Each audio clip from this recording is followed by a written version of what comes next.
দর্শক শুভেচ্ছা, আমন্ত্রণ এমএলএম জিজ্ঞাসায়। আজ আপনাদের সাথে আছি আমি মিঠুন মুস্তাফিজ। দর্শক, আপনারা জানেন সাম্প্রতিককালে এমএলএম বা multi level marketing, network business বা ডিরেক্ট সেলিং নিয়ে এই ব্যবসায় নানা প্রশ্ন, নানা জটিলতা সৃষ্টি হয়।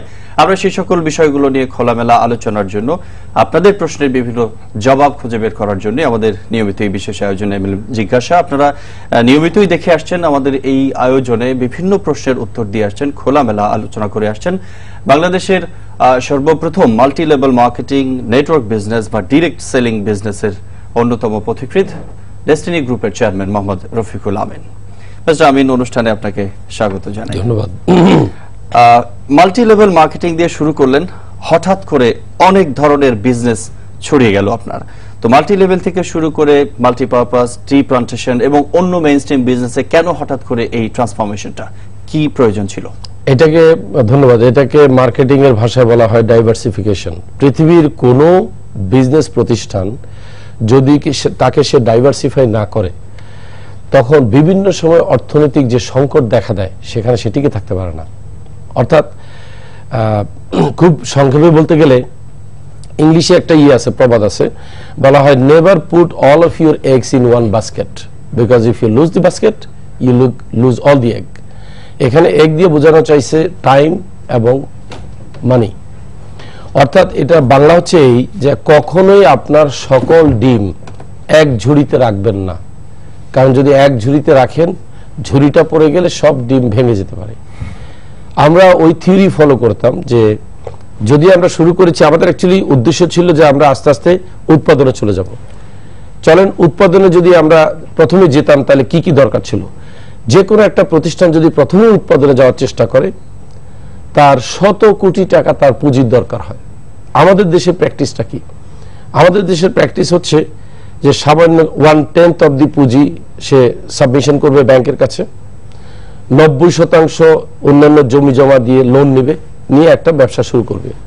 কিন্তু এনারা, আমার মনে হয় না যে এটা কোথায় মার্কেটিং করবে এই জিনিসটাকে হিসাব করে উৎপাদনে যান।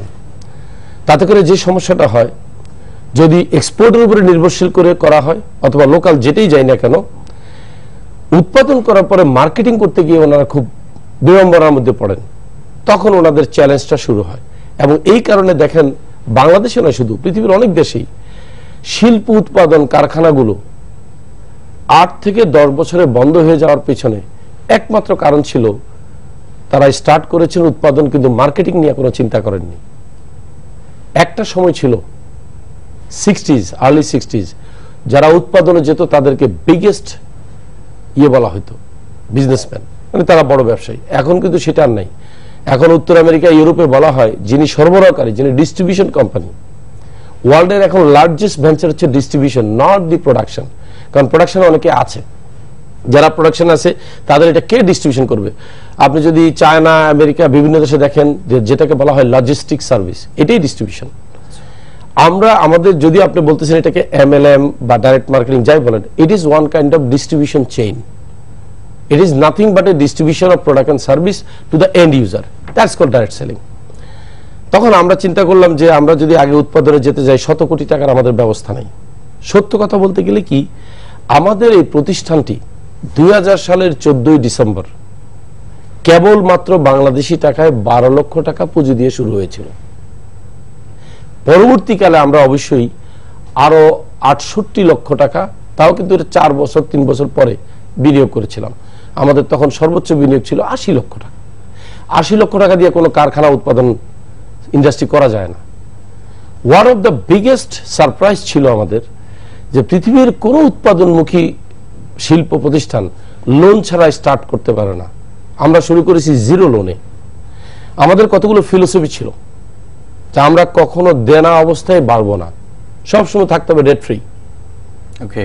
এবং till now you will be surprise to know, আজকে 12 বছর পরে এসে ডেস্টিনি ডেট ফ্রি, ডেস্টিনি টাকা পায়। সো এই ডেট ফ্রি ভেঞ্চারটা শুরু করার সাহসটা কোত্থেকে আসলো আপনাদের? এটা এখন দেখেন মডার্ন ইকোনমিক্স তাই বলে, হুইচ ওয়ান ইজ বেটার। আপনি দেনার মধ্যে থাকে 100 কোটি টাকার ভেঞ্চার, না দেনা মুক্ত 10 কোটি টাকার? আসলে দেনা মুক্ত। কারণ দেনা করে কি, দেনা কিন্তু আরেকজনের ব্যবসা। অ্যাকচুয়ালি দেনাটা দেনা নয়, যেটাকে আপনার দেনা ধরা হয়। ধরেন আপনি কারো কাছে দেনা আছেন, কারো কাছে XYZ, এটা আপনার জন্য দেনা, কিন্তু যিনি আপনার কাছে পাওনা তার জন্য business. So when you are in a debt, it means you are not in a debt, you are in a joint venture business. You are helping other people who invested on you and you are giving them before you make your money. আপনি তাদেরকে আগে দিয়ে দিচ্ছেন, সে যেই হোক। আমরা চিন্তা করেছি আমরা কম লাভ করব, আমাদের কিন্তু অবজেক্টিভ ছিল will never exceed 10%, will never exceed 10%, but will go for volume, that is distribution channel. আপনি যদি এখন আমাদের প্রতি বছরের যদি ঘাটাঘাটি করেন, আপনি অবাক হবেন, কোন কোন বছর আমরা লাভ করেছি 3%, কোন কোন বছর আমরা লাভ করেছি 2%, কোন কোন বছর আমরা লাভ করেছি 7%। We could not exceed 10% profit, net profit আমি বলতেছি। কিন্তু আপনি বলবেন যে 10% এক্সিড না করে আপনাদের এত সম্পদ, ইয়েস, বিকজ আমাদের তো টার্নওভার অনেক বেশি ছিল। আমাদের এই 11 বছরে আমি এক্স্যাক্টলি না বললে এতটুকু বলতে পারবো যে 6000 কোটি টাকার মধ্যে আমাদের টার্নওভার হয়েছিল সব কোম্পানি মিলে। এবার আসেন, আপনি বলছেন কেন অন্য কোম্পানিতে গেলাম। যদি 6000 কোটি টাকা আমাদের টার্নওভার হওয়ার পরে আমরা যারা পরিচালক আছি, ডিস্ট্রিবিউটর আছি, এরা সবাই যদি এই টাকাটা নিয়ে ওয়েস্টেজ করতো, অন্য কোনো অপব্যবহার করতো, তখন এটাকে ইংলিশে বলা হয় মানি পলিউশন। মানি পলিউশন ঠেকানোর একটা বুদ্ধি বের করলাম যে ঠিক আছে, আমি রফিকুল আমিন এই বছর 1 কোটি টাকা আয় করেছি মনে করেন। এখন আমি কি করবো এটাকে? আমার কোনো বুদ্ধি নেই, আমি তাড়াতাড়ি জমি কিনে ফেলবো। আমার কোনো বুদ্ধি নেই, আমি তাড়াতাড়ি ফ্ল্যাট কিনে ফেলবো। It's not a good investment. এটা করবে কে? যার দরকার আবাসন, আরেকজন কিনে কেন এটাকে পলিউশন করবে? যে কারণে দেখা গেছে একটা বিজনেস কিছু লোকের কাছে চলে আসছে, আর কেউ করতে পারতেছে না। আমরা বলেছি আমরা এটাকে এমন এক জায়গায় রাখবো, সেইখান থেকে আমরা সিদ্ধান্ত নেবো আমরা কি করব। তো আমাদের মাথার মধ্যে আসলো আমরা এই 12 সাল শেষ হওয়ার আগে অন্তত 10টা ইন্ডাস্ট্রিতে কাজে হাত দেবো। 10টা কোত্থেকে টাকা আসবে? তা আমরা এক একটা ইন্ডাস্ট্রির জন্য আলাদা টাকা উঠাতে পারবো না। তখন আমরা চিন্তা করলাম এমন কোন সিস্টেম আছে কি যেখানে সবাই সম্মিলিতভাবে তাদের উদ্বৃত্ত টাকাটা, যেটা তারা মুনাফা করেছে আরেকটা বিজনেস থেকে, এখানে রাখবে। তখনই আমাদের মাথায় মাল্টিপারপাস কোঅপারেটিভের আইডিয়া আসে। আমরা কিন্তু মাল্টিপারপাস কোঅপারেটিভ সোসাইটি করেছি সবার জন্য নয়, আমরা করেছি যে সমস্ত ব্যক্তিরা ডেস্টিনি 2000 লিমিটেড থেকে অনেক অর্থ আয় করবে, তারা এই মানিটা যেন পলিউটেড করতে না পারে, এদের টাকাটাকে আবার করা হবে কি, রিইনভেস্ট করা হবে। তাহলে কিন্তু কাজটা আমি ভালো করেছি। যারা আজকে অর্থনীতিবিদ আছে তারাই বলুক যে আমি কাজটা কি অন্যায় করেছি না ঠিক করেছি, যে ডেস্টিনি 2000 এর যারা আয়কারী তারা আবার বিনিয়োগ করেছে কোথায়? কোঅপারেটিভে। এবার আসেন ট্রি প্ল্যান্টেশন কোত্থেকে আসলো? এরা যখন বিনিয়োগ করার পরে দেখতেছি এদের কাছে আরো টাকা আছে, এই যারা আয় করেছে আমাদের থেকে, চলেন আমরা এবার গ্রিন রেভলিউশনে যাই, আমরা পরিবেশ বাঁচাই। এটা কিন্তু কমপ্লিটলি সেন্টিমেন্টাল বিজনেস। এটা এমন নয় যে আমরা এখান থেকে অনেক টাকা কামাই করবো। ওদেরকে বলা হয়েছে যেহেতু আমরা ডেস্টিনি 2000 আমরা প্রতিষ্ঠিত, আমরা এখানেও করছি, চলেন আমরা দেশের জন্য। এই ব্যবসাটা কি কিছুটা সামাজিক দায়বদ্ধতার অংশ? Absolutely, absolutely. কারণ যখন আমি দেখলাম, আমার মনে আছে আমাদের প্রধানমন্ত্রী, মাননীয় প্রধানমন্ত্রী গিয়েছিলেন এই যে ডেনমার্কে, ওই যে জলবায়ু সম্মেলন, তখন থেকে কিন্তু আমাদের মাথার মধ্যে ঘুরপাক খাচ্ছিল আমরা ব্যাপক ট্রি লাগাবো। এই 6 কোটি ট্রি আইডিয়াটা কিন্তু তখনই আসছে যে আমরা চিন্তা করলাম একটা গাছ যদি 3 জন লোকের যদি সাপোর্ট দিতে পারে জলবায়ুতে, তাহলে আমরা বাংলাদেশে মোটামুটি 5 থেকে 6 কোটি গাছ লাগালে 16 কোটি লোক কভার হয়ে গেল। 6 কোটি গাছের আইডিয়া কিন্তু ওখান থেকে আসছে। It is not a business plan, it is totally চিন্তা করলাম যে 16 কোটি লোকের ভারসাম্য ঠিক করতে হলে কত গাছ লাগাতে হবে। Well, let me come to your first questions answer. সেটা হচ্ছে যে আপনি বলছিলেন যে ডাইভার্সিফিকেশন অফ বিজনেস। তো অনেকের মনে এই প্রশ্নটা আছে যে বিমূর্ত ব্যবসাকে মূর্ত রূপ দিতে, an invisible business to shape it visible, আপনারা এই মেইনস্ট্রিম বিজনেসগুলোতে চলে এসেছেন। এর আরো কারণ আছে। আমরা চিন্তা করলাম এমন লোক তো আছে যারা এমএলএম বুঝে না, করতে চায় না, সাধারণ মানুষ, খুবই অতি সাধারণ লোক, কৃষক, আপনার বিভিন্ন লেভেলে, তাদের জন্য কিন্তু আমরা কিছু করা উচিত। তা না হলে আমরা যে বলতেছি জব ক্রিয়েট করবো, এই স্লোগানের কোনো মানে হয় না। এখন দেখেন ট্রি প্ল্যান্টেশন করতে গিয়ে আমরা এই বছর সিদ্ধান্ত নিয়েছি প্রতিটি গ্রামে 1 থেকে 2 জন মূর্খ অর্ধশিক্ষিত মহিলা, যাদেরকে আমরা নিয়োগ দেবো, এবং ইন্টারভিউ হয়ে গেছে এদের প্রত্যেক উপজেলায়। 86,000 মহিলা কর্মী কাজ করবে একটা কোম্পানিতে। কত? Destiny tree plantation. বাট এই 86,000 মহিলা কর্মীর কোনো অবস্থাতেই ডাইরেক্ট সেলিং এ ইনভলভ হওয়ার কোনো কারণ বা সুযোগ নাই। কারণ আমরা ডাইরেক্ট সেলিং কোম্পানিতে একটা স্ট্যান্ডার্ড মেনটেন করি যে এসএসসি বিলো কাউকে ঢুকতে দেওয়া হবে না। যে কারণে আপনি দেখবেন আমাদের যত মেম্বার বা যাই বলেন ডিস্ট্রিবিউটর, আমরা বলি ডিস্ট্রিবিউটর, পাবলিক বলে মেম্বার, আমি ওই শব্দটা মাঝে মধ্যে ব্যবহার করব, এরা সবাই দেখবেন ওয়েল গ্রুমড, ওয়েল ড্রেস। এখানে কিন্তু কোনো ভ্যানালা নাই, ইটের ভাটায় চাকরি করে এমন লোক নাই, যেটা আপনারা অন্যান্য প্রতিষ্ঠানে দেখেছেন, যেগুলো সম্বন্ধে দেখাইছিল আপনার গণমাধ্যমে। আমরা তখন চিন্তা করলাম যে নিম্ন একেবারে মানবতার লেভেলে তাদেরকে যদি হেল্প করতে, তাহলে আমাদেরকে একটা চিন্তা করতেই হবে। তাহলে আমরা 86,000 লোক এখানে নিয়ে আসলাম। আমরা আরেকটা প্ল্যান করেছি, আপনি দেখবেন 36টা কোম্পানির মধ্যে আরেকটা কোম্পানি আছে, ডেস্টিনি অ্যাগ্রো ইন্ডাস্ট্রিজ লিমিটেড। এগ্রিকালচারকে ইন্ডাস্ট্রি নামে কোন কোম্পানি আমার মনে হয় না জয়েন্ট স্টকে রেজিস্ট্রি করেছে, আমার মনে হয় না। আমরা করেছি কেন? আমি আমার একটা বক্তৃতায় বলেছিলাম, agriculture is no longer agriculture, it is a form of industry. আমরা এগ্রিকালচারকে আজকে থেকে ইন্ডাস্ট্রি হিসেবে ঘোষণা দিলাম, এটাকে সিরিয়াসলি নাও, আমরা এগ্রিকালচারে ঝাঁপিয়ে পড়বো। তখন আমাদের প্ল্যান হয়েছিল কত?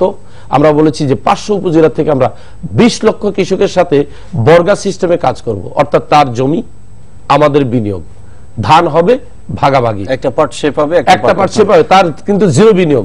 কোনো কারণে যদি দৈবাত কারণে যদি ধান না হয়, প্রাকৃতিক দুর্যোগে, কৃষককে কিন্তু ইয়ে করা যাবে না, ঝুঁকির মধ্যে রাখা যাবে না। তার সাথে যেটা কমিটমেন্ট দেয় তাকে এটা আমরা পকেট থেকে দেবো, তাহলে আমাদের ঝুঁকি থেকে যায়, লস হয়। কিন্তু এই ক্ষেত্রে কৃষককে একটা চুক্তিতে আসতে হবে, অর্থাৎ 6 বছরের জন্য 12টা সিজন, আমাদের বছরে 2টা সিজন, 12টা সিজনের জন্য কৃষক যদি আমার সাথে চুক্তিপত্রে আসে, তখনই কেবলমাত্র আমি তার সাথে কো শেয়ারিং এ যাব। তাতে করে দেখা গেছে অনেক কৃষকের জমিতে আমি প্রথম 2 সিজনে লোকসান দিয়েছি, সত্যি দিয়েছি, এবং এই লোকসানের পরিমাণ শুনলে আপনি অবাক হবেন, কত? 18 থেকে 20 কোটি টাকা। এখন যারা আমাদের তদন্ত করছে তারাই দেখবেন যে ডেস্টিনি অ্যাগ্রো ইন্ডাস্ট্রিজ গত 2 থেকে 2.5 বছরে 20 কোটি টাকা লোকসান দিয়ে বসে আছে। এটা কিন্তু আমার দৃষ্টিতে লোকসান নয়, আমি এটাকে বলি বিনিয়োগের পার্ট। আজকে যদি আপনি এই জায়গাটাকে অডিটোরিয়ামটাকে, বিনিয়োগের রিস্ক ফ্যাক্টর অবশ্যই থাকে, এটা বিনিয়োগ। আপনি এই বিষয়টা একটু খোলাসা করবেন কি, যে আপনারা জব ক্রিয়েশনের কথা বলেছেন, এখন আপনি দেখেন তাইলে আমরা 20,000 তো করলামই, মানে 20,000 মানে কি 20,000 মতো কৃষক আমাদের সাথে কাজ করছে, আমরা এটাকে 20 লাখে নিয়ে যাচ্ছি। এই 20 লাখে যাওয়ার টার্গেট ছিল কিন্তু আমাদের 2012 সালে, আমরা পারিনি। এটা কি জব ক্রিয়েশন বলছেন? এই জব ক্রিয়েশন না, এখানে একটা কথা আছে, এটা অন্যভাবে। কৃষকের ব্যাপারটা কিন্তু ঠিক জব ক্রিয়েশন বলবো না, আমি বলবো এটা ছিল সেলফ এমপ্লয়মেন্ট, অর্থাৎ কৃষকের সাথে ভাগাভাগি। আর কৃষককে বলা হয়েছে তুমি তোমার জমিতে কাজ করবে, তোমাকে বেতন দেওয়া হবে। তার মানে সে কিন্তু একদিকে আমার পার্টনার, সেটা হচ্ছে কি তার জমিতে চাষাবাদ হবে, তো সে বসে থাকবে কেন? সে কাজ করবে। আমরা যেমন একটা প্ল্যান করেছি, আপনি জানেন বাংলাদেশে প্রায় একটা কথা শোনা যায় মঙ্গা মঙ্গা, আমরা বলছি মঙ্গা থাকে কেন? মঙ্গা মানে কি? সে আনএমপ্লয়েড। কতদিন জানেন? 3 মাসের জন্য। এই 3 মাস আনএমপ্লয়মেন্টের জন্য কি অবস্থা হয়েছে, আমরা তখন তাদের জন্য একটা ভিন্ন চিন্তা ভাবনা করেছি যে এই কৃষকদেরকে ওই 3 মাসে আমরা কাজ দেব। কি? আমরা ওই 2 সিজনের মাঝখানে হর্টিকালচার বা ওই জাতীয় কিছু উৎপাদনে যাব যেগুলো আমাদের লাগে আদারওয়াইজ। তো আমরা এগুলোকে কিভাবে করতে চাইছিলাম, যে আমরা কৃষককে আগে নিবন্ধন করে নেব, তাদেরকে একটা আইডি কার্ড দেবো, তার সদস্য সংখ্যা কত আছে, ইভেন তার ব্লাড গ্রুপ পর্যন্ত আমাদের ডাটাবেজে থাকবে। সে যখন এই সিস্টেমে আমাদের সাথে আসবে তখনই কেবলমাত্র তার উপর আমরা ফাইন্যান্স করব। তখন আমাদের টার্গেট ছিল বাই 2014 2014 সাল নাগাদ আমরা যদি এই কাজটা কৃষকের সাথে করতে পারি, আমরা একটা ফোরকাস্ট করেছি বাংলাদেশে খাদ্য দরকার হচ্ছে 3 কোটি টন, আমরা 5 কোটি টনে যেতে পারবো। তাহলে কি হচ্ছে? 2 কোটি টন আমরা কিন্তু এক্সপোর্ট করতে পারতেছি। শুনতে ননসেন্স মনে হচ্ছে, শুনতে অসম্ভব মনে হচ্ছে, কিন্তু বাস্তবে কিন্তু সম্ভব। দেখেন আপনার বাংলাদেশে কি হচ্ছে, বাংলাদেশে আবাদি জমি আছে আপনার 10.5 মিলিয়ন হেক্টর, তার মধ্যে প্রকৃত চাষ হচ্ছে 6 থেকে 7 মিলিয়ন হেক্টর। অনেক জমি আছে ঠিকমতো চাষ হয় না, হয়তো সে কোনো কারণে পারে না। 6 থেকে 7 মিলিয়ন হেক্টরে যে পরিমাণ ধান হওয়া উচিত, ন্যাচারালি বেশি এগ্রেসিভ দরকার নাই, তাতেই কিন্তু আপনি চাইলে 5 মিলিয়ন হেক্টর ইন ওয়ার্স্ট কেসে করা যায়। তা আমি ওয়ার্স্ট শব্দটা এই জন্য ব্যবহার করছি, যদি বেস্ট কেস বলেন আমি বলবো 7 মিলিয়ন হেক্টর, 7 কোটি টন। আমাদের তো 3 কোটি টন দরকার, তারপর আমি বলছি 5 কোটি টন আমরা ওয়ার্স্ট কেসে তৈরি করতে পারবো। 7 কোটি টন হচ্ছে আপনার বেস্ট কেসে আপনার উৎপাদন করা। আজকে পাশের কান্ট্রি দেখেন, ভিয়েতনাম, থাইল্যান্ড, ইভেন ইন্ডিয়া দেখেন এক্সপোর্ট করে, কিন্তু আমরা কিন্তু একই জোনের মধ্যে আছি। আমরা চাইলে আমাদের 3 কোটি টন খাদ্য পূরণ করে চোখ বন্ধ করে 2 কোটি টন এক্সপোর্ট করা যায়, এবং সময় লাগবে, একদিনে হবে না। আমাদেরকে এখন পরিকল্পনা করতে হবে 2014 সালে এটাকে সাকসেস করা যাবে। সেটা কিন্তু আমাদের 36টা কোম্পানির একটা। এবার আসুন পরিবেশ, আমরা আলোচনায় ফিরবো, ছোট্ট একটি বিরতি নিতে হবে আমাদেরকে। প্রিয় দর্শক, আপনারা দেখছেন এমএলএম জিজ্ঞাসা, কথা বলছেন ডেস্টিনি গ্রুপের চেয়ারম্যান মোহাম্মদ রফিকুল আমিন। সঙ্গেই থাকুন, ছোট্ট একটি বিরতি নিচ্ছি, একটু পরে ফিরছি।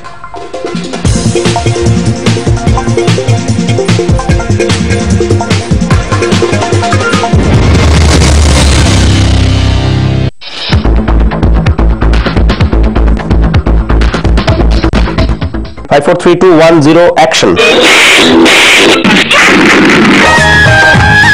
নতুন এই অনুষ্ঠানে আমাদের চলচ্চিত্র জগতের ভেতরের বাইরের অনেক গল্প শেষ দৃশ্য পর্যন্ত মানুষ এনজয় করে ছবিটা। আসসালামু আলাইকুম। কে আপনি?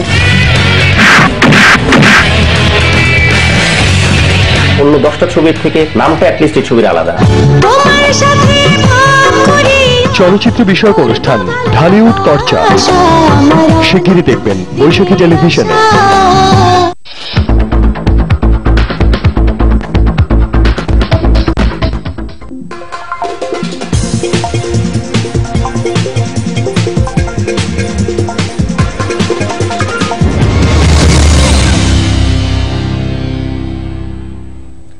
দর্শক, ফিরে এলাম বিরতির পর। দেখছেন এমএলএম জিজ্ঞাসা। কথা বলছেন ডেস্টিনি গ্রুপের চেয়ারম্যান মোহাম্মদ রফিকুল আমিন।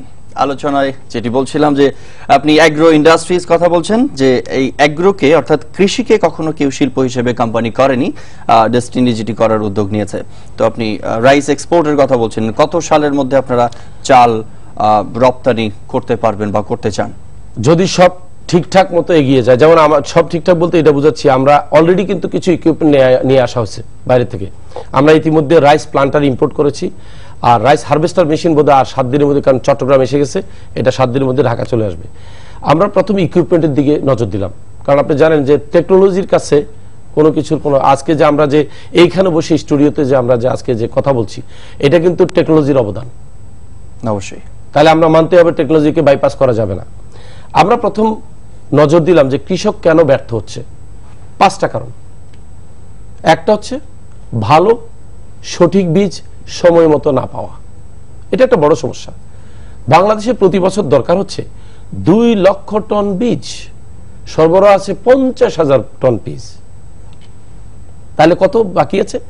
আরো 1.5 লক্ষ টন বীজ ঘাটতি আছে। তাহলে বুঝতে পারতেছেন যে বীজের জন্য কিন্তু অনেকে ধান করতে পারছে না, বা তারা এমন কিছু বীজ দেওয়া করছে যেগুলোর ধান খুব কম হয়, বিঘাতে 12-13 মণ হয়। যদি সঠিক বীজ দেওয়া যায়, বিঘাতে 26 মণ আমরা করেছি আমাদের প্রজেক্টে, বীজের জন্য পাচ্ছে না।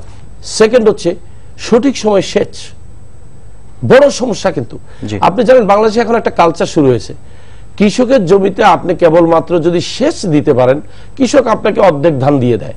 এটা তো ঠিক না, জাস্ট অর্ধেক ধান এমনি দিয়ে দেয়, কারণ বেচারা কিচ্ছু করার নেই। সেচ এত কস্টলি, সেচের একটা ক্রাইসিস।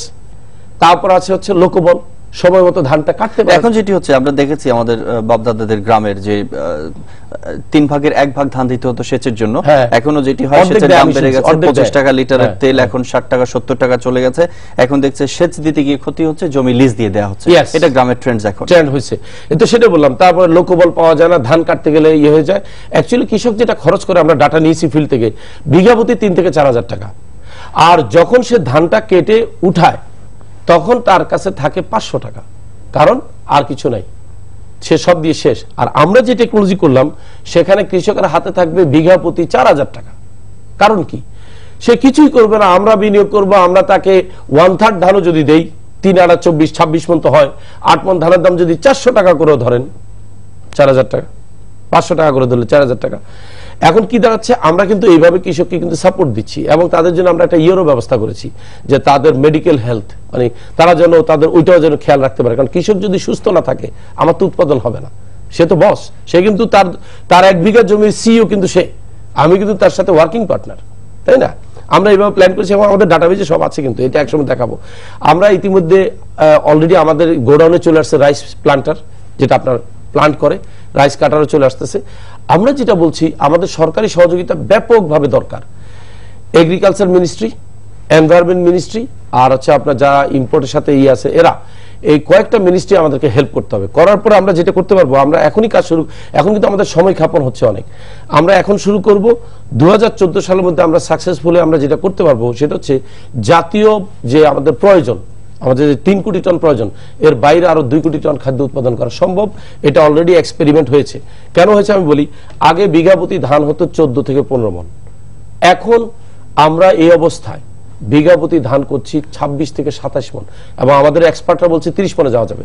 আরেকটা সমস্যা যেটা আমি বলতে ভুলে গেছি, ফার্টিলাইজার সময় মতো পায় না। আমরা কি করেছি, আমরা কিন্তু ফার্টিলাইজার ইন্ডাস্ট্রি করিনি।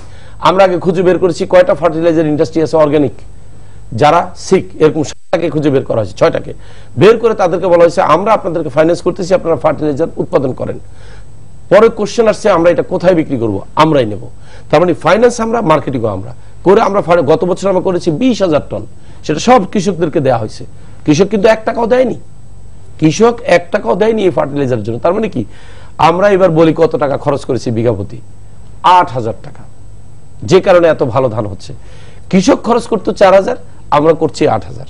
শুধু তাই নয়, আমরা ভিন্ন প্ল্যানও করেছি। সব ধান কিন্তু আমরা খাবারের ধান করব না, আমরা একটা অংশ আমরা সুগন্ধি, ওই যে পোলাও বা ইয়ে চাল, এটা কেন আপনি জানেন এটার এক্সপোর্টের প্রাইস কিন্তু অনেক বেশি, 100 টাকা কেজি মিনিমাম। আমরা যদি এটাকে করতে পারি তাহলে আমরা আরো বেশি রেভিনিউ, সেটাও কিন্তু এক্সপেরিমেন্ট করা আমাদের শেষ। আসলে আমরা এই সব কাজগুলো যখন, আমি এই জায়গায় জিজ্ঞেস করতে চাই আপনাকে যে 80 লাখ টাকা থেকে শুরু করে যা টার্নওভার এসে দাঁড়ালো 6,000 কোটি টাকা টোটাল একটি বটবৃক্ষের মতো যখন ছড়িয়ে গেছে, তখনই নানামুখী প্রশ্ন আসছে ডেস্টিনির বিরুদ্ধে। এই মুহূর্তে সেসব বিষয় নিয়ে কাজও করা হচ্ছে। তো এই মুহূর্তে এই জটিল পরিস্থিতি সামাল দিতে গিয়ে কিংবা মোকাবেলা করতে গিয়ে ডেস্টিনির পথ চলা বা অগ্রগতি কি বাধাগ্রস্ত হচ্ছে না? আমি অগ্রগতি কিছুটা বাধাগ্রস্ত তো হবে, এটা আপনি বুঝেন। আপনি যদি রাস্তা দিয়ে ইজি হাঁটতে পারেন, সেটার আপনার স্পিড কত থাকবে, আর যখন তুফান শুরু হয় তখন কতটুকু হাঁটতে পারবেন। কিন্তু তুফান শুরু হলেও পথিক কিন্তু তার গন্তব্যের দিকে এগিয়ে যায়, শুধু পার্থক্য থাকে তার হাঁটাটা স্লো হয়, কখনো সে দাঁড়িয়ে থাকে ঝড়ের মাত্রা কমার জন্য, কিন্তু সে তার গন্তব্যে যাবে। আমাদের গন্তব্য কি? আমাদের গন্তব্য একটা, আমরা রাষ্ট্রের উন্নয়ন চাই, জাতীয় উন্নয়ন চাই। আমরা দেখতে চাই এই দেশের মানুষ বেকার নাই, এক, এদেশের মানুষের খাদ্য অভাব হচ্ছে না। কারণ প্রাইভেট সেক্টর থেকে গভর্নমেন্টকে সাপোর্ট না দিলে কোনো গভর্নমেন্ট এটাকে সাকসেসফুল করতে পারে না।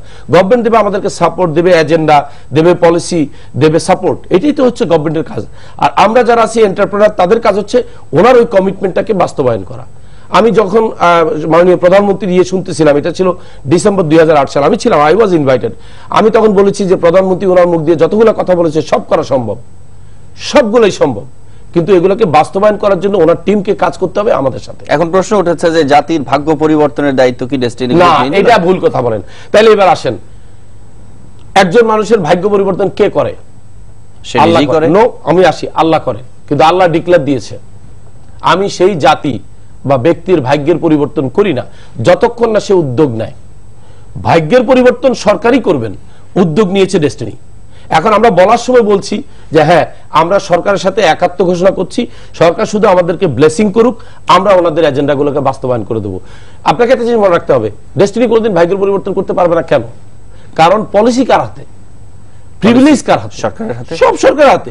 আজকে যদি আমি বিদেশ থেকে কোনো কিছু ইম্পোর্ট করতে চাই, আমি যদি সেখানে বাধা পাই, সরকার যদি রাষ্ট্রীয়ভাবে বলে না উনি আমাদের entrepreneur, you can do it, then I can do it. কারণ আপনি দেখেন, আমরা যখন চায়না থেকে রিপোর্ট আনতে গেলাম ট্রি প্ল্যান্টেশন, চাইনিজ গভর্নমেন্ট দেবেই না, বলে তোমাদের সরকারকে বলো আমাদের থেকে চাইতে। পরে আমরা G2G চাই, রাইট। তখন আমরা কি করেছি, বাধ্য হয়ে ওনাদের থেকে কোন রকম কনভিন্স করে এনেছি।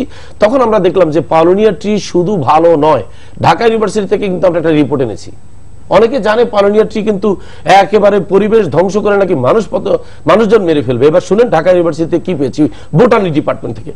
তারা একটা মানে ডিটেল রিপোর্ট দিয়েছেন, কিন্তু মুখবন্ধে লিখেছেন যে বর্তমান যে আপনার জলবায়ুর যে একটা ভয় ভীতি মানুষের মধ্যে কাজ করছে, কি হবে কি হবে, উনি লিখেছেন পালোনিয়া ট্রি হচ্ছে এটার সঠিক জবাব, কোনো বিকল্প নাই। কারণ পালোনিয়া দ্রুত বর্ধনশীল, অনেক বড় বড় পাতা, কার্বন রিডাকশন ডাবল, অনেক অক্সিজেন ছড়ায়, এটার ফুল থেকে মধু হয়, এই কাঠ আগুনে পোড়ায় না এবং ঘুনে ধরে না। কতগুলো অ্যাডভান্টেজ আপনি দেখেন। এবং সবচেয়ে বড় কথা হচ্ছে, আপনি যখন কাটবেন আর করা লাগে না, এটার থেকে আরো কম পক্ষে 5 থেকে 6 বার গাছ হয়। তার মানে একের ভিতরে অনেক। এবং উনি এইভাবে লিখেছেন এটা যথার্থ বাংলাদেশে প্লান্টেশন করার জন্য। এবং আমি চাইবো যারা বন বিভাগের দায়িত্বে আছেন তারা দয়া করে আমাদের সাথে যোগাযোগ করেন, আমরা সব ধরনের ইনফরমেশন সাপ্লাই দেবো। তারপর আমরা পরিবেশে গেলাম। আমরা পরিবেশে কেন গেলাম? আমি তো একটু আগে বললাম এগ্রিকালচার, পরিবেশে একই কারণে গিয়েছি। আমি তো মনে করি যে বাংলাদেশের ভূমি যত সুন্দর ভ্যালি, এটা এখানে যে পরিমাণ গাছ হতে পারে, আমার সন্দেহ আছে আর কোথাও এই ধরনের ভ্যালি আছে কিনা, সন্দেহ আছে। আমরা চাইলে এক সময় বলছি 20 সাল নাগাদ, খুব বেশি হলে 20 সাল, 2020 সাল থেকে আমরা কিন্তু কাঠ রপ্তানি করতে পারবো। রপ্তানি প্রসঙ্গে আসছি, আপনারা পণ্য উৎপাদনে যাবেন কিনা, গেলে সেটা কিভাবে মার্কেটিং করবেন? এটা কি এমএলএম পদ্ধতিতেই করবেন নাকি এই উৎপাদিত পণ্য আপনারা রপ্তানি করবেন? Thank you. আমি একটা কথা বলি, এমএলএম পদ্ধতি হচ্ছে টেকনোলজি। আমরা অবশ্যই পণ্য উৎপাদন করব এবং গিয়েছিও, আমরা পণ্য উৎপাদন অলরেডি নেমে গেছি। এই বছরটা হচ্ছে আমাদের পণ্য উৎপাদনের বছর এবং আমরা 2012 সাল এবং আমরা এখানে অনেকগুলো লজিস্টিক কাজ করছি, যেটা থেকে উৎপাদন শুরু হবে আগামী বছর। মানে আমরা এখন গ্রাউন্ড ওয়ার্ক করে 13 সাল থেকে এই উৎপাদনমুখী পণ্যগুলো নেমলি যদি দুই একটি বলতেন। এগুলা মেইনলি হচ্ছে আপনার স্বাস্থ্য সুরক্ষা প্রোডাক্ট, যেটাকে আমরা বলি হেলথ সাপ্লিমেন্ট, ফুড সাপ্লিমেন্ট, এগুলো। কারণ কি আপনাকে বুঝতে হবে, বাংলাদেশ থেকে গার্মেন্টস, হিউম্যান রিসোর্স ছাড়া খুব কম পণ্য আছে এক্সপোর্ট করা যায়, কারণ এগুলো বিদেশে কিন্তু তারা চায় না। কিন্তু মজার ব্যাপার কি জানেন, ভারতের কথাই বলি, ভারতের one of the largest export হচ্ছে আপনার হার্বাল।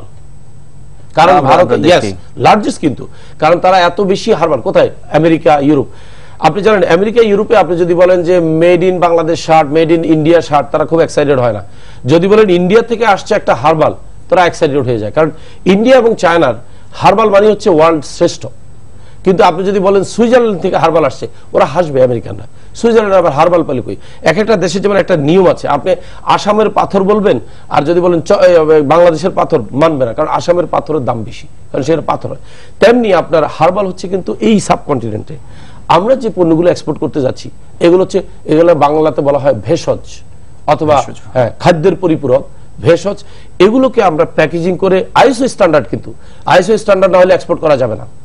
আপনি দেখবেন আমাদের অনেকগুলো প্রোডাক্টের মধ্যে আইএসও স্ট্যান্ডার্ড লেখা আছে, আইএসও 9001, আইএসও 22000, ইভেন কিছু প্রোডাক্টে জিএমপি আছে, গুড ম্যানুফ্যাকচারিং প্ল্যান্ট, এটা লাগবে। হালাল তো থাকতেই হবে। আমরা যেটা করছি সেটা হচ্ছে আমরা 12টা দেশে পার্টনার খুঁজে বের করেছি, লোকাল পার্টনার। তারা আমাদের কোম্পানির নামে কোম্পানির রেজিস্ট্রেশনও করেছে, তাদের লজিস্টিক সেটআপও শেষ, তাদের সবকিছু, তাদের যে সরকারি কাগজপত্র, ব্যাংক অ্যাকাউন্ট খোলা সব শেষ। কিন্তু তাদের সাথে একটা চুক্তি দিয়েছিলাম আমি, শর্ত, এই যে তোমরা কোম্পানি খুললা, এই কোম্পানিতে তোমরা বিপণন করবা কেবল বাংলাদেশ থেকে এক্সপোর্টকৃত পণ্য, আর অন্য কোনো পণ্য না। তার মানে কি, আমি যে এক্সপোর্ট যেখানে করছি সেখানে কিন্তু মার্কেটিং প্ল্যাটফর্ম অলরেডি তৈরি করা। সো আমাদের এক্সপোর্ট কখনো ফেল করবে না। এই প্রসঙ্গে আপনার কাছে আরেকটি বিষয় জানা, সেটি হচ্ছে আপনারা প্রতিষ্ঠান ডেস্টিনি করেছিলেন ট্রেডিং কর্পোরেশন হিসেবে, তো আইনত ট্রেডিং কর্পোরেশনের কি ডিভ্যালুয়েশন হয়? ট্রেডিং কোম্পানি ডিভ্যালুয়েশন হয় কিনা, এটা আসলে এটা খুবই মানে কমপ্লেক্স ইয়ে, আমার মনে হয় এটাকে অ্যানালাইজ করে আপনাকে উত্তর দিতে হবে। তবে আমি একটা কথা বলি, আমাদের ক্ষেত্রে হয়নি। ট্রেডিং কোম্পানিতে সাধারণত হওয়ার কথা, আমাদের ক্ষেত্রে কেন হয়নি? কারণ আমাদের এখানে আমরা কি ট্রেড করতেছি আপনাকে দেখতে হবে। আমরা শুধু কিন্তু পণ্য ট্রেড করি না, আমরা আমাদের যে সমস্ত ডিস্ট্রিবিউটর বা পরিবেশক আছে, আমরা তাদের প্রশিক্ষণের ব্যবস্থা করেছি। বছরে আমরা 25 লক্ষ লোককে প্রশিক্ষণ দিয়ে থাকি সেলসের। আমি আপনাকে হিসাব দিয়ে আবার বলি, বছরে, তার মানে কি দৈনিক 70 থেকে 72টা জায়গায় বাংলাদেশে প্রশিক্ষণ হচ্ছে। এটাকে আমরা যোগ করে দেখেছি 25 লাখ লোক প্রতি বছর প্রশিক্ষণ পাচ্ছে কিসের উপরে? সেলসের উপরে। সেকেন্ড যেটা আমরা ট্রেনিং দিয়ে থাকি, self improvement, positive thinking, way of talk, way of dress. আপনি যদি আমাদের কোনো ডিস্ট্রিবিউটরের সাথে মিশেন, দেখবেন সে শুধু পণ্য বিপণন করে না, তার কথা বলা, বাচনভঙ্গি, আচার আচরণ এবং নেগেটিভ কথা থেকে দূরে থাকে। এবং তারা এমনও শিখেছে, আপনি যখন খুব কঠিন সমালোচনা করবেন, হেসে দেবে, বলবে যে না আপনি কি বলতেছেন। মানে they have develop all this kind of moral value. এটা বড় অর্জন। সবাই দেখতেছে আমরা ট্রেডিং করতেছি। আমরা অবশ্যই শেষ করব আমাদের সময়ের কারণে, তবে খুব ছোট্ট একটি বিষয় জিজ্ঞেস না করলেই নয়।